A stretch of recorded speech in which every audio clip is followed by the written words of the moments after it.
On part pour Yamoussoukro, capitale politique ivoirienne.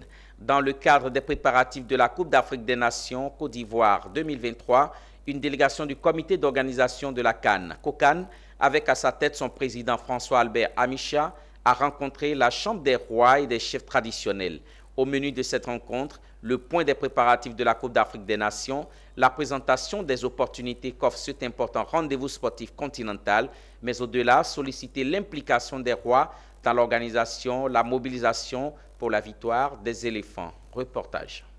La CAN 2023 n'est pas que l'affaire du président de la République, du Premier ministre ou du ministre concerné. Ce doit être l'affaire de tous. C'est la raison qui a guidé le COCAN à rencontrer la Chambre des rois et des chefs traditionnels de Côte d'Ivoire, car ce n'est pas qu'un événement sportif, mais un repositionnement diplomatique. Ce sont 24 pays qui viendront pour participer avec leurs équipes, supporters, opérateurs économiques. Ce sont des journalistes venant de toute l'Afrique et du monde entier pour connaître la richesse culturelle de la Côte d'Ivoire. Donc, il est important que les gérants des us et coutumes s'impliquent dans la réussite de l'organisation et la victoire de la Côte d'Ivoire.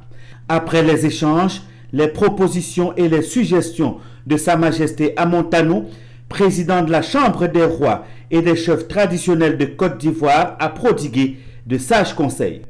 Nous avons des joueurs, mais nous n'avons pas d'équipe. Tout simplement parce qu'il manque à cette équipe